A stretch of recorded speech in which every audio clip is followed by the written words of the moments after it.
ಕರ್ತನಿಗೆ ಸುಬಿಗಳು, ನಿಮ್ಮೆಲ್ಲರಿಗೆ ಸುಬಿಗಳು. ಚೆನ್ನಾಗಿದ್ದೀರಪ್ಪ? ಲೋಕ ಸುವಾರ್ಥ 12ನೇ ಅಧ್ಯಾಯ 35ನೇ ವಚನ. ನೀವಾದರೆ ದೇವರ ರಾಜ್ಯಕ್ಕಾಗಿ ತವಕ ಪಡ್ರಿ,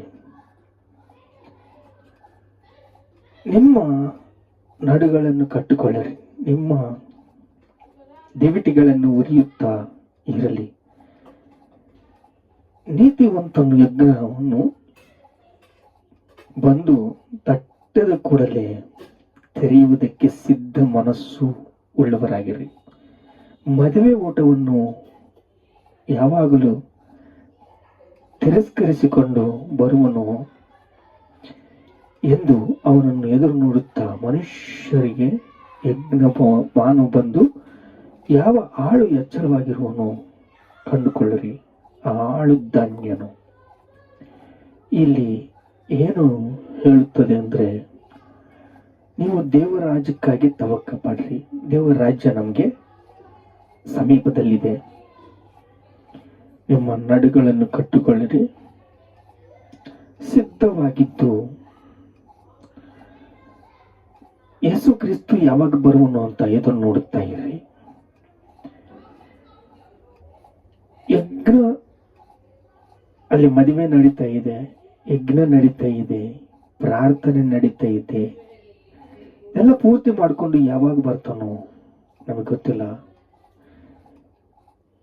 3 ಗಂಟೆಗೆ ಬರ್ತಾನೋ, 4 ಗಂಟೆಗೆ ಬರ್ತಾನೋ, 5 ಗಂಟೆಗೆ ಬರ್ತಾನೋ, 1 ತಾಸು, 2 ತಾಸು, 3 ತಾಸು ಯಾವಾಗ ಬರ್ತಾನೋ ನಮಗೆ ಗೊತ್ತಿಲ್ಲ. ಆ ಮನುಷ್ಯನು ಧನ್ಯನು. ಯಾವ ಆಳು ಎಚ್ಚರವಾಗಿದ್ದು ಕಂಡುಕೊಳ್ಳುವನು, ಆ ಆಳು ಧನ್ಯನು. ನೋಡ್ರಿ, ನಿನ್ನ ಚಿಂತಾಭಾರವನ್ನೆಲ್ಲ ಯೆಹೋವನ ಮೇಲೆ ಹಾಕು, ಆತನು ನಿನ್ನ ಉದ್ಧಾರ ಮಾಡುವೆನು. ನೀತಿವಂತನು ಎಂದಿಗೂ ಕದಲುವುದಿಲ್ಲ. ನೀತಿವಂತನು ಎಂದಿಗೂ ಕದಲುವುದಿಲ್ಲ. ಯಾವ ಆಳು ಎಚ್ಚರವಾಗಿರುತ್ತಾನೋ ಆ ಆಳಿಗೆ ನಾನು ಬಹಳ ನಂಬಕಸ್ತಾನೆ ಅಂತ ಧನ್ಯನಾಗ್ತಾನೆ. ನೋಡ್ರಿ, ಕೀರ್ತನೆ 103:10 ಅದನ್ನು ನಮ್ಮ ಪಾಪಗಳಿಗಾಗಿ ಸರಿಯಾಗಿ ನಮ್ಮ ಶಿಕ್ಷಿಸಲಿಲ್ಲ, ನಮ್ಮ ಅಪರಾಧಗಳಿಂದ ದಂಡಿಸಲಿಲ್ಲ. ನಮ್ಮ ಪಾಪಗಳಿಂದ ನಮ್ಮನ್ನು ಶಿಕ್ಷಿಸಲಿಲ್ಲ, ನಮ್ಮ ಅಪರಾಧಗಳಿಂದ ತಕ್ಕಂತೆ ದಂಡಿಸಲಿಲ್ಲ. ಸಿಲುಬೆ ಹತ್ತಿದ್ದಾನೆ, ರಕ್ತ ಸುರಿಸಿದ್ದಾನೆ, ಪ್ರಾಣವನ್ನು ಕೊಟ್ಟಿದ್ದಾನೆ. ನಮಗಾಗಿ ಯೇಸು ಕ್ರಿಸ್ತನು ಎದುರು ನೋಡ್ತಾ ಇದ್ದಾನೆ. ಯಾವ ಆಳು ಸಿದ್ಧಗೊಂಡಿರ್ತಾನೋ,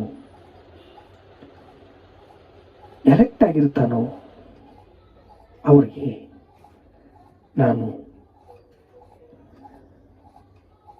1 ತಾಸು, 2 ತಾಸು, 3 ತಾಸು ಯಾವಾಗಾದ್ರೂ ಬರುವುದು ಬಂದಾಗ ನಾವು ಸಿದ್ಧ ಮನಸ್ಸಾಗಿರಬೇಕು ಅಂತ ಹೇಳ್ತಾ ಇದ್ದಾನೆ.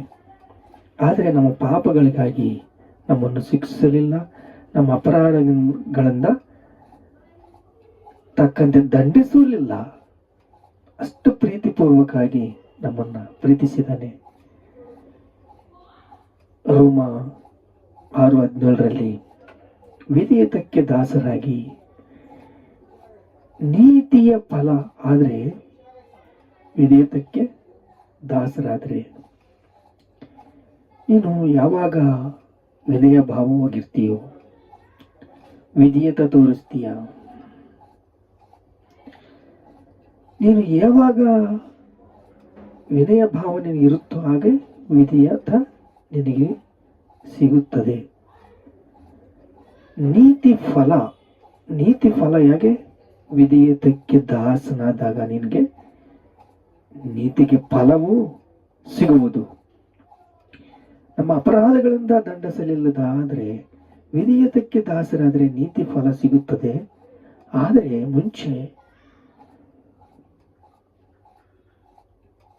ನಿಮಗೆ ಕಟ್ಟಲ್ಪಟ್ಟ ಬೋಧನೆಗೆ, ನೀವು ದೇವರು ಕೊಡೋ ಬೋಧನೆ, ಯೇಸು ಕೊಡೋ ಬೋಧನೆಗೆ ನೀವು ವಿಧೇಯತರಾದರೆ ನಿಮಗೆ ಕೃಪೆ, ದಯೆ, ಕನಿಕರ ಸಿಗುತ್ತೆ. ಮನಪೂರ್ವಕವಾಗಿ ನೀವು ಆಧೀನರಾಗಿ ಯಾವಾಗಲೂ ಪಾಪದಿಂದ ಬಿಡುಗಡೆ ಹೊಂದಿ ನೀತಿಗೆ ದಾಸರಾದರೆ ದೇವರಿಗೆ ಸ್ತೋತ್ರ ಆಗಲಿ. ಯಾವಾಗಲೂ ಮನಪೂರ್ವಕವಾಗಿ ನಿಮ್ಮ ಹೃದಯದಲ್ಲಿ ವಾಕ್ಯವು ಬಿತ್ತಿ ಅದು ಫಲಗೊಳಿಸಿದರೆ ಆಧೀನರಿಂದ ನೀವು ಮನಪೂರ್ವಕವಾಗಿ ಆಧೀನರಾದರಲ್ಲೂ ಪಾಪದಿಂದ ಬಿಡುಗಡೆ ನೀತಿವಂತರಿಗೆ ದಾಸರಾಗ್ತೀರ, ನೀತಿಗೆ ದಾಸರಾಗ್ತೀರ. ದೇವರಿಗೆ ಸ್ತೋತ್ರವಾಗಲಿ. ಪಾಪ ಮಾಡೋನು ಪಾಪಕ್ಕೆ ದಾಸನು. ನಿಮಗೆ ಕಟ್ಟಿಸಲ್ಪಟ್ಟ ಬೋಧನೆ ಮನಪೂರ್ವಕವಾಗಿ ಆಧೀನರಾದರೆ ಪಾಪದಿಂದ ನಿಮಗೆ ಬಿಡುಗಡೆ, ನೀತಿಗೆ ದಾಸರಾಗಿದ್ರೆ ದೇವರಿಗೆ ಸ್ತೋತ್ರ. ನಿಮ್ಮ ಶರೀರವು ನಿಮಗೆ ಶತ್ರುವಾಗಿದೆ. ಯಾಕೆಂದ್ರೆ ಮಾತು ಕೇಳಲ್ಲ. ಪ್ರಾರ್ಥನೆ ಮಾಡು ಅಂದ್ರೆ ಮಾತು ಕೇಳಲ್ಲ. ಆತ್ಮ ಹೇಳೋ ಮಾತು ಕೇಳಿದರೆ ಧನ್ಯನು.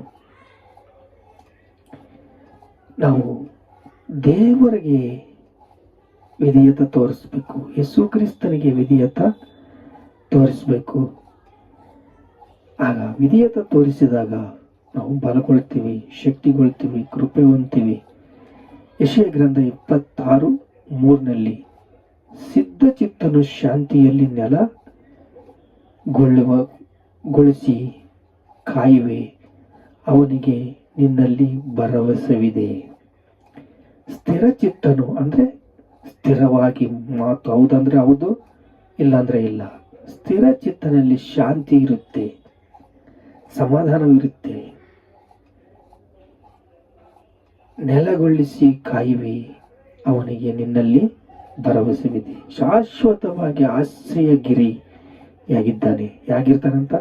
ಶಾಶ್ವತವಾದ ಆಶ್ರಯಗಿರಿ, ಬೆಟ್ಟ ಗುಡ್ಡ ಆಗಿರ್ತಾನಂತ.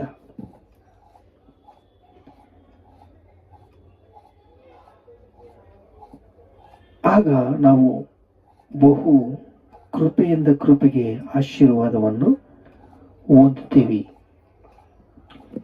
ಪ್ರಾರ್ಥನೆ ಮಾಡಿಕೊಳ್ಳೋಣ. ತಂದೆ, ನಿಮಗೆ ಸ್ತೋತ್ರ. ಮತ್ತೆಯ ಸುವಾರ್ಥ 5:8 ನಿರ್ಮಲ ಚಿತ್ರರು ಧನ್ಯರು ಅಂತಂದು ಹೇಳ್ತಾ ಇದೆಯಪ್ಪ. ನಿನಗೆ ಸ್ತೋತ್ರ ಸ್ತೋತ್ರ.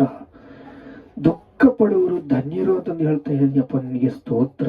ಸಮಾಧಾನ ಹೊಂದುವರು ಅಂತಂದು ಹೇಳ್ತಿದ್ದೀಯಪ್ಪ. ನಿನಗೆ ಸ್ತೋತ್ರ.